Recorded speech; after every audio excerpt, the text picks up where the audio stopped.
Now, I tactically speaking here, okay?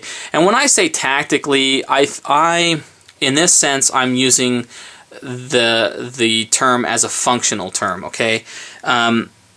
Tactically shooting, and tactical you can think of as a way to improve one's tactics, all right?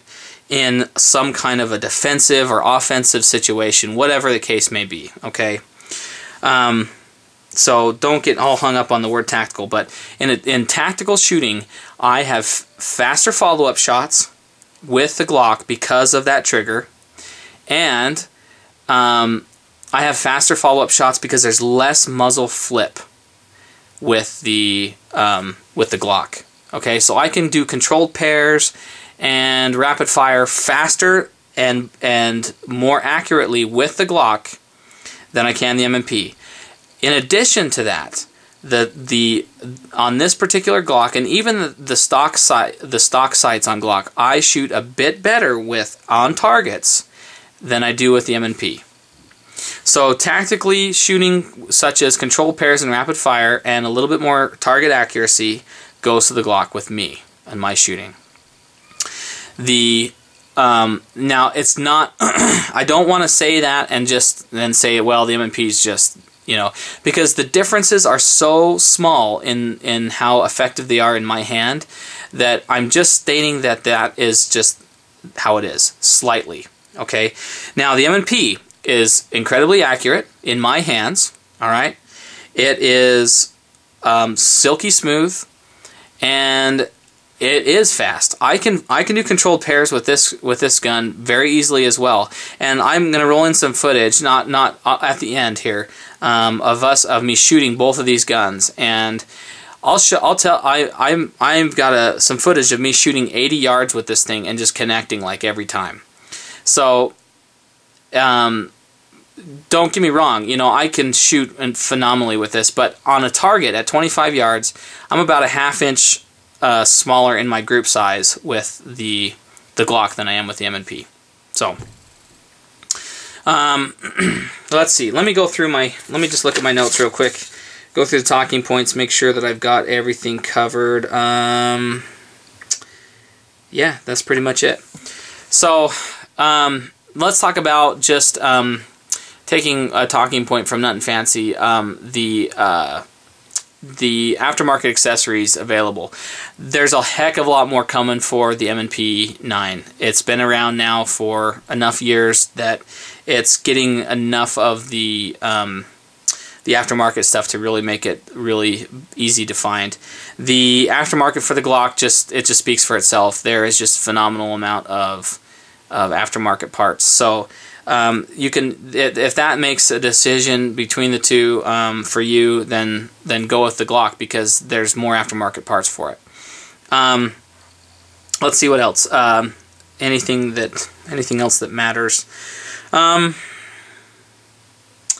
Yeah, I think that covers about it. So the big question is, what do I choose? Which one would I pick if I had to make a decision between the two? I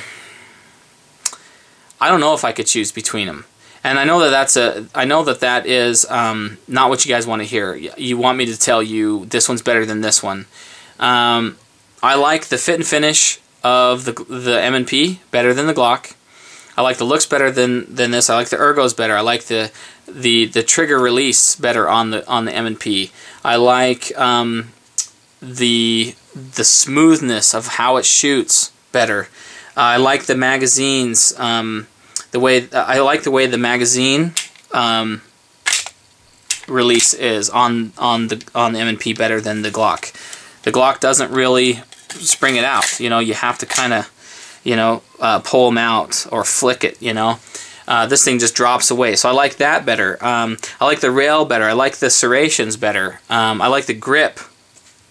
But on the Glock, I love the accuracy. I love the tactical advantage that it gives me in rapid fire. I like the lightness of it. I like the way it recoils with less flip. I love the fact that I can put a 19-round extension, although you can get those for the M&P. I there's just some awesomeness to the Glock that just cannot be denied, you know, and so it's really a draw, guys. I can't really choose one or the other. I think that if I really had to make a decision, okay, I would have to go with the M&P. I think the M&P just edges out the Glock. It just does, in my opinion. I love the way it feels. I love the way it shoots. It's just a good gun, but it's not by much. I mean, I'd say maybe a few percentage points at most. So anyway, guys, I'm hoping that this is a series that you've enjoyed watching. I think that it is. I think these, like I said before, I think these are the two best polymer guns on the market. I mean, people are gonna say, well, what about the USP Tactical, and what about the FNP? You know, what about you know, the XDMs? Yeah, I mean, I've recommended XDMs to friends. I've recommended Glocks to friends. You know, I mean, there's a lot of personal preference that goes into play with these guns, but if for me and my mileage, these two are the best polymer guns out there on the market. So, all right, guys, I'm hoping that this has been helpful to you. And if you're making a decision between these two guns, you know, you can't go wrong with either one. So, all right, guys. So hopefully that you find this interesting enough. Please comment.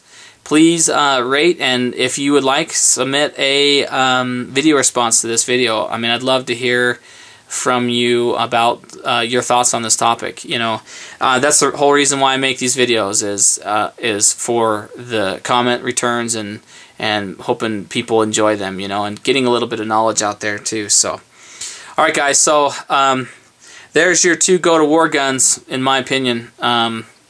The M&P 9 from Smith & Wesson and the Glock 17. So, all right, guys, we will talk to you later. See ya. Okay, here we go. Glock 19, 115 grain full metal jacket Winchesters.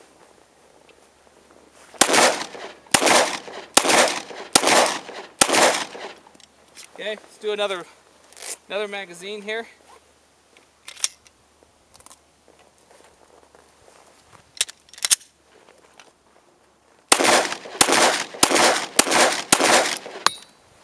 Okay, there's our Glock 19.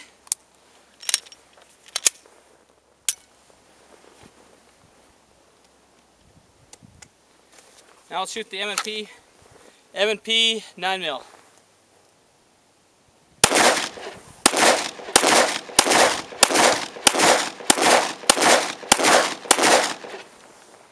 Okay.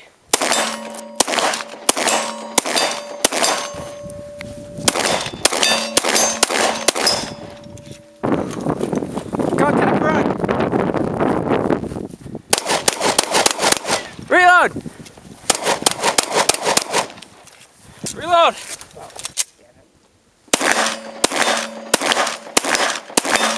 Good job!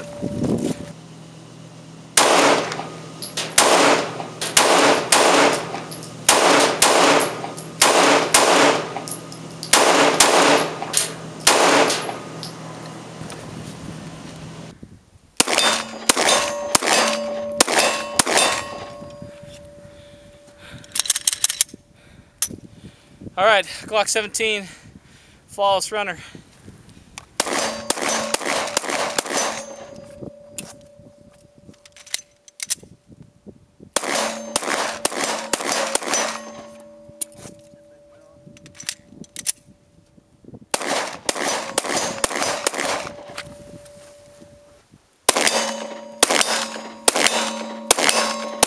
Empty, reloading.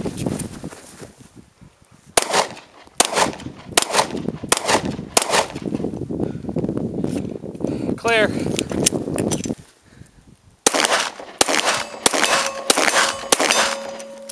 Loading.